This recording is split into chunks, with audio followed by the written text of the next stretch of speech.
If you have 1,000 true fans and each one of them was willing to give you $100, then you're making $100,000 a year. Again, if you have 1,000 true fans, people that will buy any product or service as soon as it comes out that you're doing, you need to get $100 from each of them annually, and you can make $100,000 a year. You can make six figures. Now this scales, of course. So if you have 100 true fans, then if you have each of them spending like $1,000 on the work that you're doing, you can make six figures. And of course it goes down from there. If you only have 10 true fans, then you better have some good product, because each of them is going to have to spend $10,000. That's why we have certain specialized niches like specialized lawnmowers, which were a big deal back when I lived in the Midwest. And they only need to sell a certain amount of product, but the product that they sell is so expensive, or the people that they're working with are so loyal that they're willing to go ahead and pay for it, which is an awesome thing and a rare thing. But if the product that you're selling, such as a book, ends up being not $10,000, this is a $30 book, it is not $10,000, then you might need 900 or 1,000 fans to do so along those lines, maybe even more than that. This principle matters for a whole lot of reasons, and let's dive into it. The first thing is that it focuses you on serving, not on size. I've talked about this in several videos. I'll be sure to throw some links up there, including my own journey with my startup Cuddler, and we got to 250,000 users before we ended up selling it at a profit. Before we had those 250,000 users though, we just had 10 users, and it scaled from there. But because we focus on serving those users, we're able to get to that higher level. Now, so many people that I coach that are rushing to get the maximum amount of people in the door.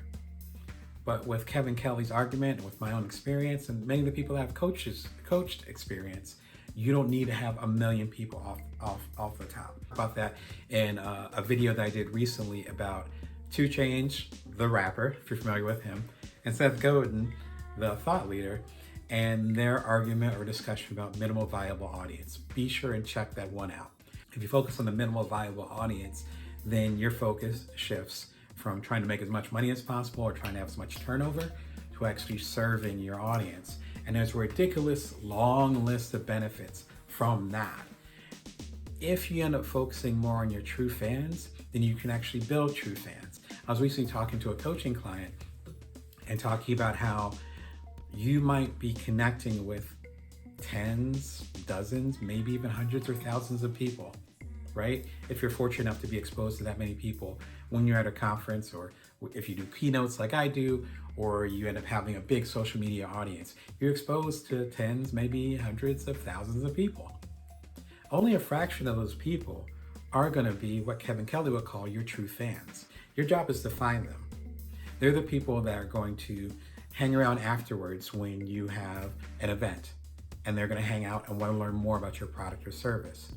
They're the people that are going to be retweeting or liking or sharing your ideas on your favorite social media platform. If you're like me, which I highly recommend, you have some type of email newsletter or some way of actually, as I say, owning the land versus renting someone else's platform.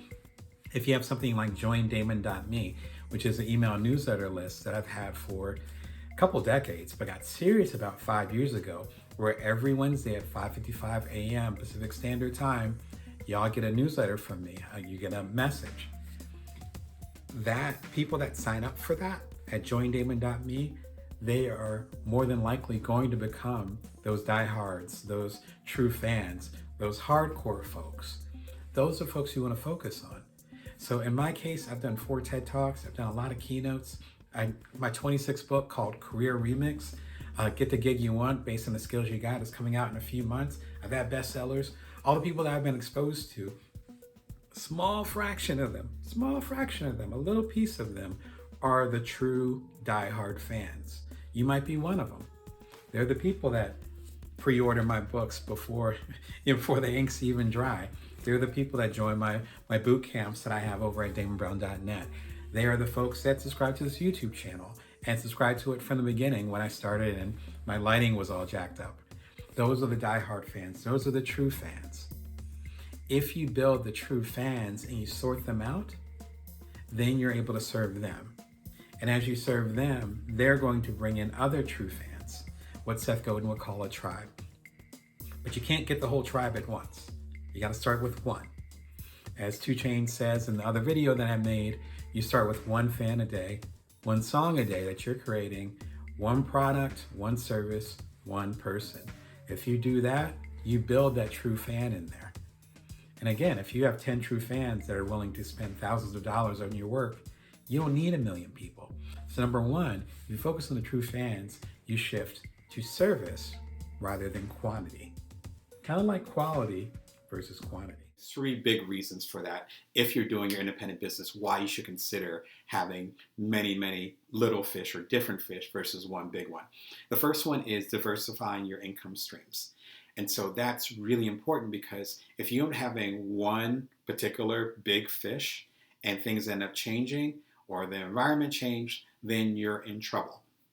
With my own business, I actually have probably about between 24 and 30 different streams of income. You diversify, then you can handle the ups and downs. You're not overly dependent on a particular thing.